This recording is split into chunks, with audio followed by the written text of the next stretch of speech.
the Seventh-day Adventist Church today and tomorrow. Looking at the future of Adventism,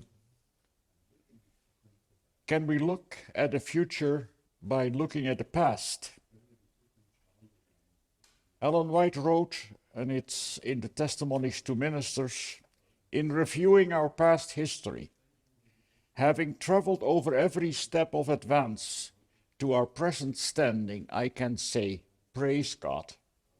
As I see what God has wrought, I am filled with astonishment and with confidence in Christ as leader.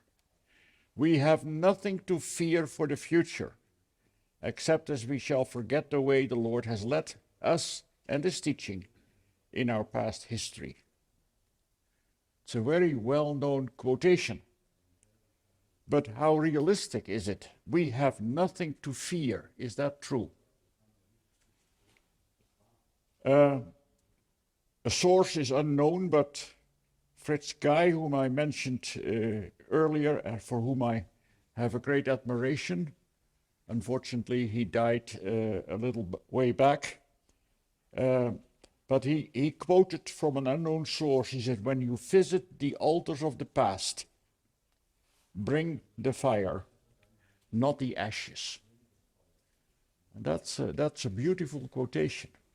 Yes, go back to the past, but don't bring back the ashes, that which has no value whatsoever, but bring back the fire.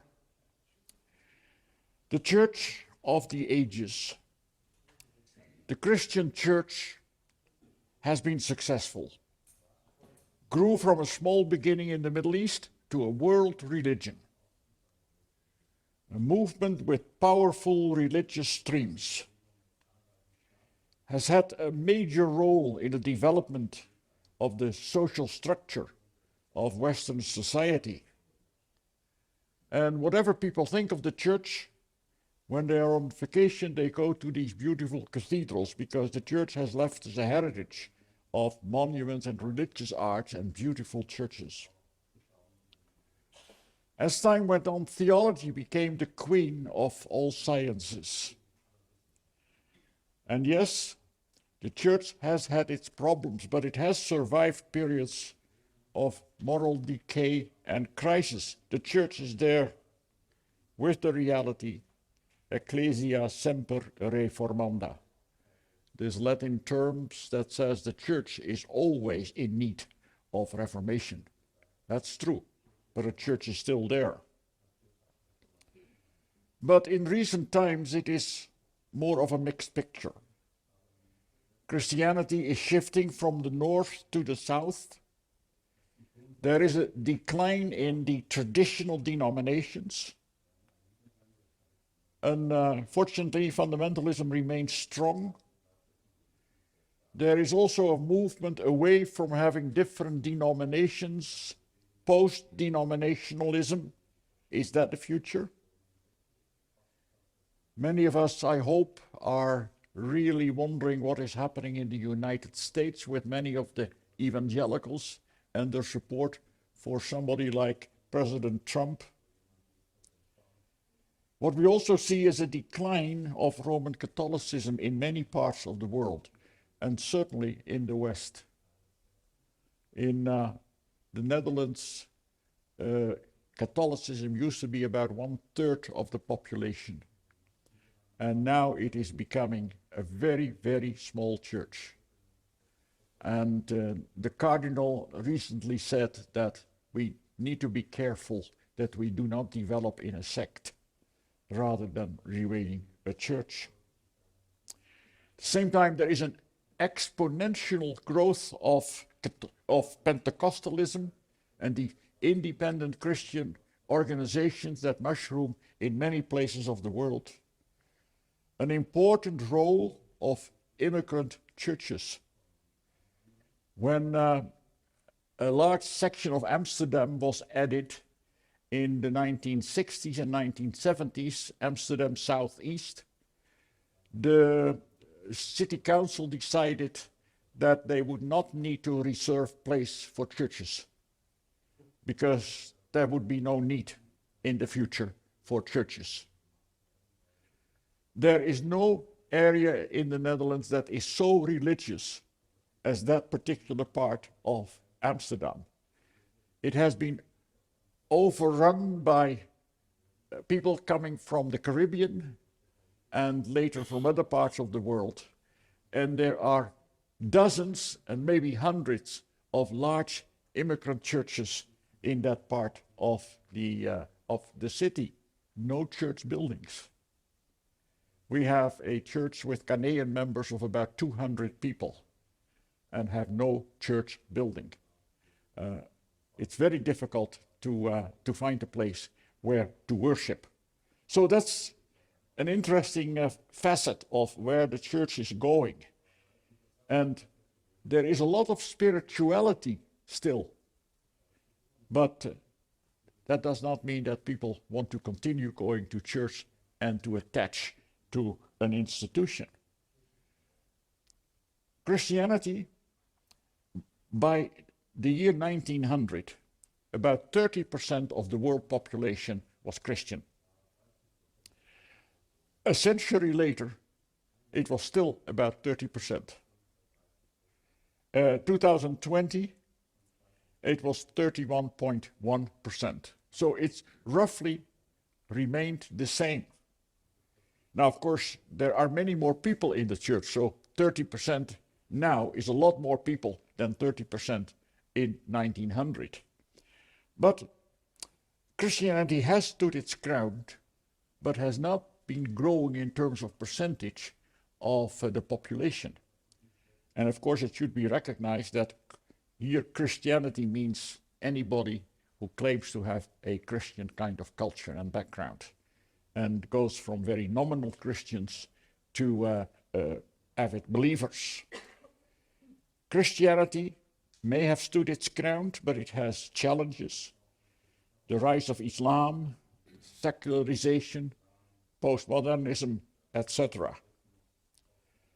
And so for Christianity, the question is, what is the future of the Christian church? Will Christianity be further a matter of the developing world rather than the Western world? And are we moving away from having these traditional denominations, but rather independent Christian communities? Will Islam eventually be bigger than, stronger than Christianity? And what about the Adventist scenario?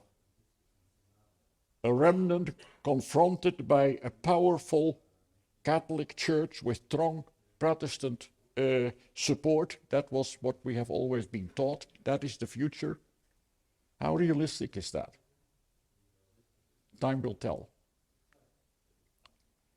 The state of Adventism. That's also a mixed picture. There has been steady growth. We now have about 22 million members. That is the official figure. 1 in every 358 people in the world is now a Seventh-day Adventist. We have a strong organization. We have an extensive institutional network. But we are operating in a very different society now than when we compare it to the past. And we are seeing that shift from north to south in the Christian church in general, but also in the Seventh-day Adventist church. And many of the difficulties and trends that we see in other churches, we see also in Adventism. And we have reasons for concern. The theological polarization that we just talked about, the growth rate has been decreasing. It has been now for a number of years that the number of Adventists worldwide has stood at 22 million, 23 million, but has hardly grown for about 4 or 5 years now. Even though we baptize more than 1 million people per year. The total number is not growing. The growth is also very uneven. And in some parts of the world, the church is not growing at all. the graying of the church, and if it were not for influx from people from other parts of the world, the church would be diminishing in size. One of the very great problems the church is suffering is the problem in the retention of members. How do we keep the people that we have baptized? And it has been discovered that worldwide, about 30% of all newly baptized people leave the church again within about 5 years. That is a very alarming picture. And just last week I read that where I always had the idea, yeah, but in South America the church is growing. It is, but they recently corrected in one of the unions their books with writing of 1 million members. They certainly were not there. And you can wonder to what extent some of these figures are actually correct. When I worked for the Trans-European Division, I asked the people in Pakistan, said, you have 16,000 members. But when I travel around, I don't see that many. Where are they? So I explained to them that the principle is that when you record the membership, you can only record one person one time. And only people who are still alive. Applying those two principles reduced the membership from 16,000 to 8,000. And when I came back, my boss was not very happy because suddenly the division lost 8,000 members. But it is a concern. In South America, I read the other day that in the past 5 years or 8 years, the number of people, adolescents and younger generation people, that actually left the church was larger than the people that entered the church in that age bracket. So even though there was growth, the group that you really wanted to keep was leaving. There's growing distrust in organization and leadership. I noticed some of that also in our meeting. And then there is a dubious influence of some rich people in the church who give a lot of money and sometimes tell the church that they should use the money in a particular way, and they support particular organizations, and so they buy, as it says, they buy influence. So, reasons for concern. But we must finish the work. That has been a slogan that before Christ can come, we must finish the work. Well, we're doing well. In 1863, there was one Adventist for every 373,000 people in the world. And you can see the figures. By 2000, we had one Adventist for every 519 inhabitants of the world, and now we have one in every 358. That looks very good, but at the same time, of course, the population of the earth has increased from 1.3 billion in 1863 to 8 billion, over 8 billion today. And if we think of finishing the work, then we should also consider that every day 244 new people are being born. That means 129 every year in our world.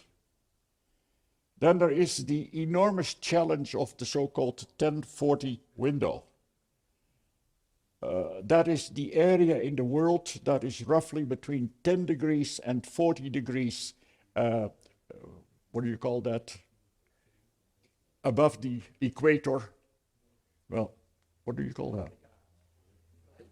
Breedtegraad, yeah, and I know the word in Dutch, but the word in English escapes me, but you all understand that this is an area in the world where there are relatively few Christians. And we as Seventh-day Adventists, we send lots of missionaries there, we spend a lot of money there, but we have also very, very little success. We're doing a little better among the Hindus these days than we used to, but in many of these places, there's even countries where we have no official presence, so as Saudi Arabia and Yemen. Let me see,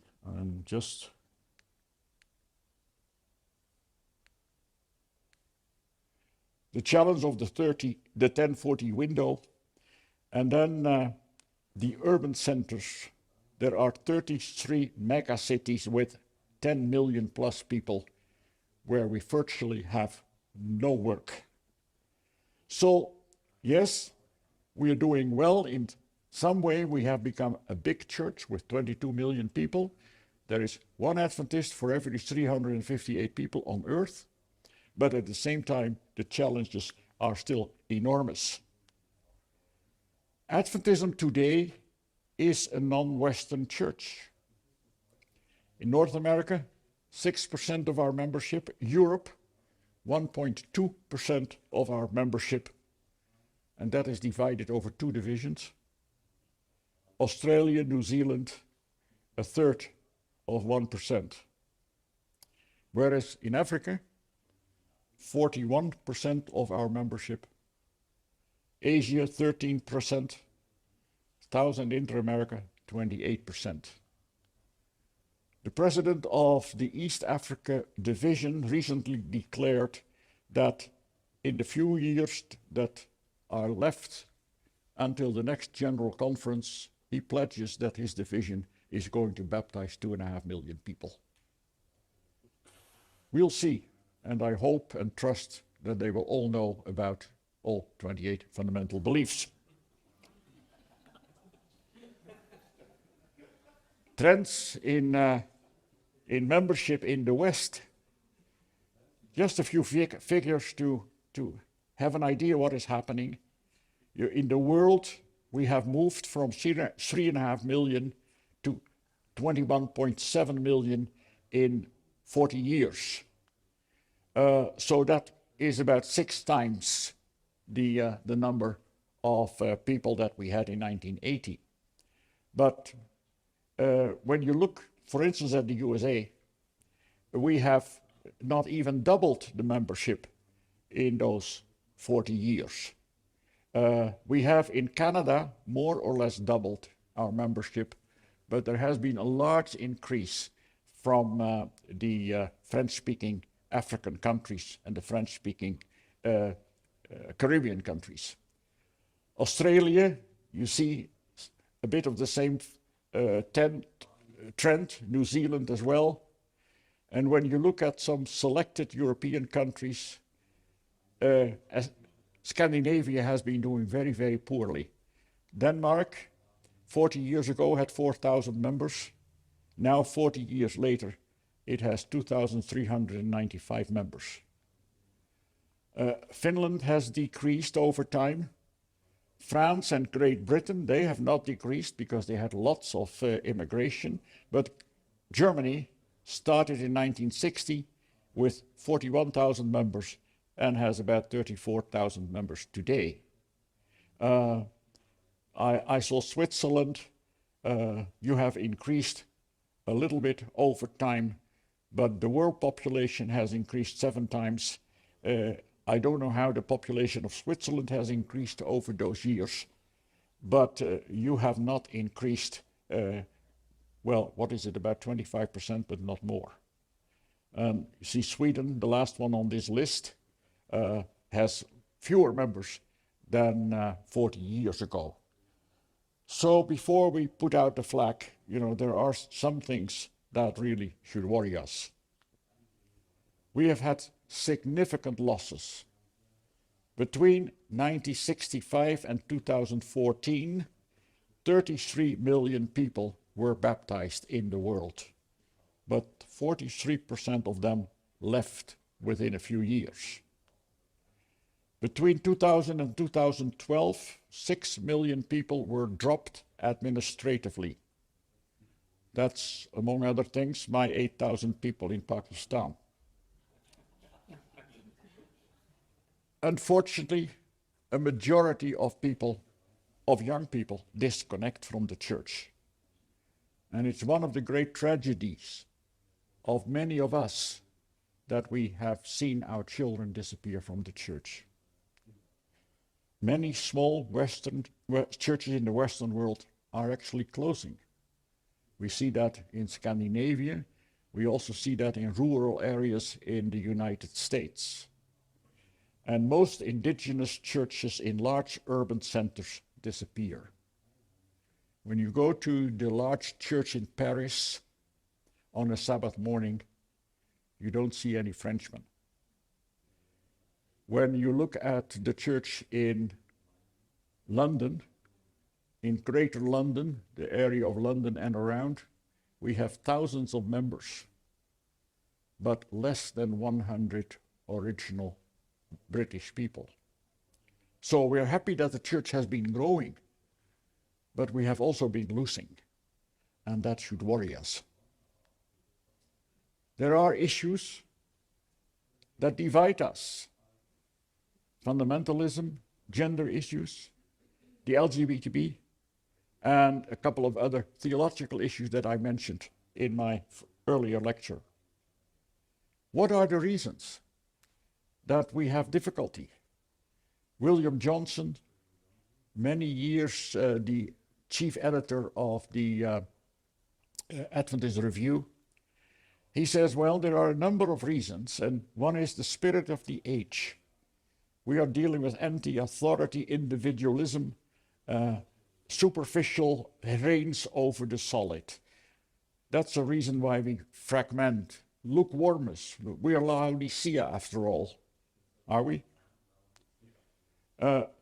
We apparently have a problem with transferring the faith from one generation to the next. And even young people who have studied in Adventist educational institutions, very often they do not stay in the church. A problem, Johnson says, is also that we have all these independent ministries at the fringe of the church. They're critical, divisive, and also they get a lot of money from our members. Johnson adds also a number of other reasons. Frustration over the delay. We have said Christ is coming. He is coming soon. How long can you say that he is coming soon? There comes a point when that doesn't seem credible. And so people give up, he says. It leads to what he calls eschatological burnout. There is an uneven growth in the church and changing social pattern.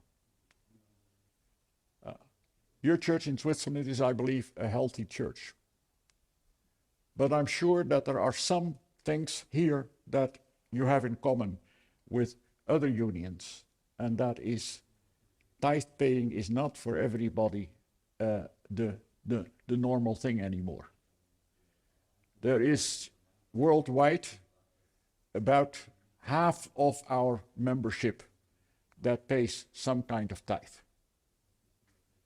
And half, and in some places more, that does not pay any tithe. Or give, that's a better word, give any tithe. And the older generations are more loyal in their tithe paying than many among the younger generations. One of the reasons is that they don't think that it's a very good system that is very doorzichtig.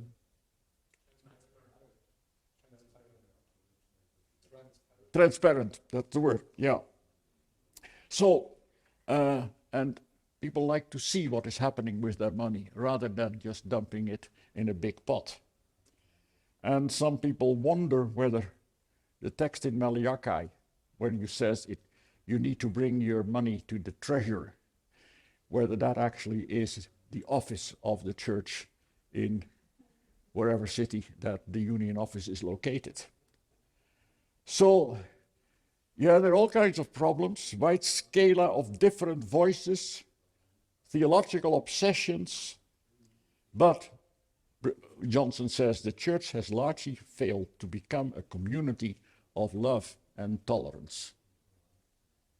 And it seems to me that that may well be the most important reason why there is a fragmenting of Adventism. But, as I mentioned in my other lecture, there is, I believe, an underlying unity. We have more in common than we sometimes say or believe or indicate. And I hope that that is something that idea that we will not lose. Thinking about the future, the past will not come back. Diversity will continue to increase. And this is a slide that I showed in my earlier presentation. I show it again. We must have present truth, the last line. Present truth that relates to 2024 and not to the 19th century. I have a quote from Jan Paulsen. We must raise serious questions about our congregations. What is the dominant atmosphere of the place where we meet and worship with our fellow believers? Does our faith community reflect Ellen White's description of the church as the theater of his grace? Or does it more closely resemble a soap opera of human nature? Does our church have the warmth of a family kitchen, or does it feel more like a clinic or a laboratory? That is what he said in his little book, Where Are We Going?, that he wrote a few years after he ended his job as the church's president. Where are we going? Does our church have the warmth of a family kitchen, or does it feel more like a clinic or a laboratory? In his book, Where Are We Headed? Adventism after San Antonio, where the issue of women's ordination was a major item. He says, what sort of Adventist church will the future reveal? An exclusive,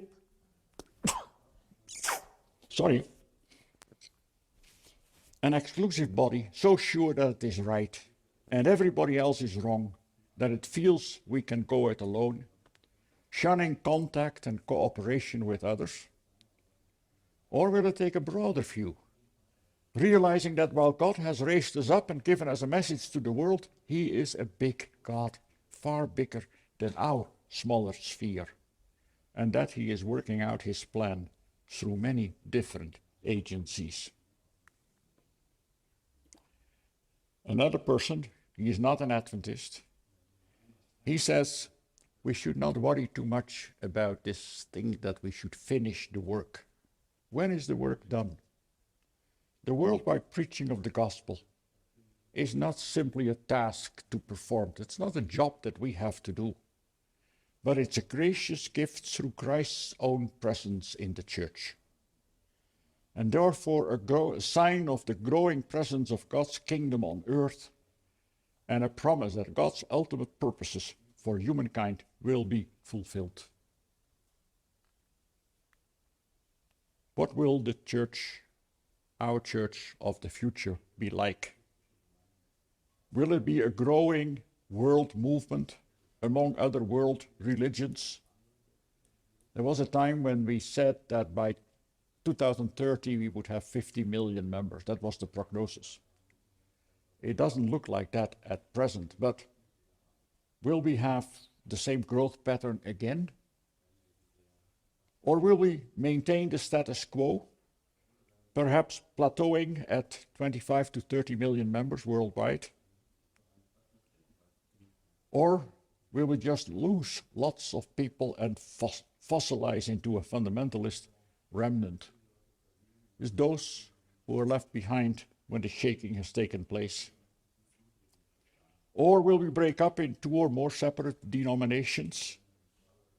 Well, I think experience has taught us that once you start a process of splitting, that will not stop. It will continue. Once you have started on that road, it's important to stay together and to solve your problems together. Some people have said that maybe we should give more authority to the divisions, to the regions of the world, to have their own strategies and solve their own problems. Yeah? Or should we still give more freedom to local churches and create a strong global fellowship of smaller regional or local communities of various character? Is that a way to go and solve the diversity? Or can we experience renewal and revitalization and continue our mission with new vigor? What will it be? Do you have the answer? I don't. But I know we must have a number of priorities. If we want our church to remain a vital religious body, that where people feel that their questions can be answered, we must combat fundamentalism and extremism. And there is a lot of that. And there are a lot of wild stories and conspiracy theories around. And I don't know whether you keep abreast of some of these websites, Adventist websites that have all this rubbish. It is alarming, the kind of stuff that goes around. So we must try to find that, combat it. Focus on the relevancy of doctrines. Make sure that there is a connection also in our preaching, in our writing, that there is a connection between what we believe and our actual life, the things that we meet when we work and associate with people in the world around us. Should we maybe reduce the number of doctrines that are tests of fellowship? You know, it may be good to have a list of doctrines and say, this is what Adventists believe. But could it be that maybe the threshold of entering the Seventh-day Adventist Church ought not to be saying yes to a list of as many as 28 fundamental beliefs, but can we not reduce the number of things that we require people to say yes to? Actually, that is what's happening in many places in reality. We must educate the members regarding the status and the authority of Ellen White. There are so many things that have been written also just in recent years about Ellen White, about the way how she related to other people, to other leaders in the church, the way how her writings came about. Some of that reading is not pleasant reading. Jill Valentine, somebody who taught, he's now retired, at various institutions around the world, but lately in California. He has written a book about J.N. Andrews. And I was very interested to visit the grave of J.N. Andrews yesterday at the cemetery here in Basel, the first Adventist missionary to come to Europe in 1874. But there is a lot of information about the relationship between Ellen White and J.N. Andrews.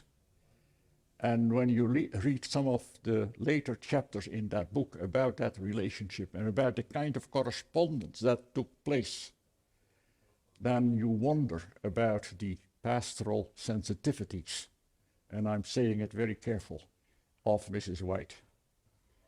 And there is a similar book that has just come out that speaks about George Butler, an earlier president of the General Conference. And there's also a lot of interaction between Ellen White and George Butler. And you wonder, did some of these things really happen? If so, that gives me a different picture of Ellen White. The church must come clean about that. And Ellen White is an important person for the Seventh-day Adventist Church. But she was not perfect, far from it. And her writings did not were not a result of her own work all the time. That's also putting it carefully. So, but we must be clear. And yes, some people will wonder, why haven't we told the membership earlier? But better late than never. We must do that. That is, I think, a priority. We must also establish a healthy relationship with other churches. They are our allies, and they're not our enemies. We had in the Netherlands about 10 years ago a very different situation with a Seventh-day Adventist lady starting a political party. And that brought a lot of uproar, and there were large newspaper articles and stories in the TV and radio and so on. And we Adventists were sneaky people. We were trying to get a foot in the politics of the country, etc., etc. And the lady, she was not very experienced in giving interviews to the papers, so she said some very unwise things. But it was, in the end, the National Council of Churches in the Netherlands that saved us. And they put out a communiqué saying that all this stuff that you hear in the media at the moment about Adventists is rubbish. We know them. They're part of us. And we have seen that they are a genuine Christian Protestant denomination. And so we have a very different opinion of them than some of the media have. They came out and helped us. That's the kind of relationship I think that we should foster, that helps us. They're not our enemies, at least not in most places, but they can be our help. Allow for more regional freedom in the church is important, and allow local churches to become inclusive. These are some of the priorities, I think, for the church of the future. The church of the future, the Adventist church has a future, I believe, if it becomes more relevant in applying its teachings to today's world. If spirituality is more important than the nitty-gritty of doctrine. If the church has leaders who allow, stimulate free creative thinking, and people who fostered dialogue. The church has a future if it respects and collaborates with other Christians. If it allows regional diversity in response to cultural backgrounds. If it gives generous space to diversity of opinion, also at regional and local level. Church has a future if it cultivates warm, welcoming, inclusive local community. And then, I've put it in italics, the SDA Church has a future if balanced and progressive members do not give up on their church. And that is something that I would leave with you. If some of you are tempted to give up on your church needs you. And those of us who feel that we have criticism, those of us who feel that things ought to change, and that sometimes we do not get the space that we want, let's try to work from within. And let's try to help other like-minded people in the church to feel that they have brothers and sisters and that they are not alone. So the Adventist Church, I believe, has a future. There are dangers, there are problems, there is diversity, but we have a certain responsibility, all of us.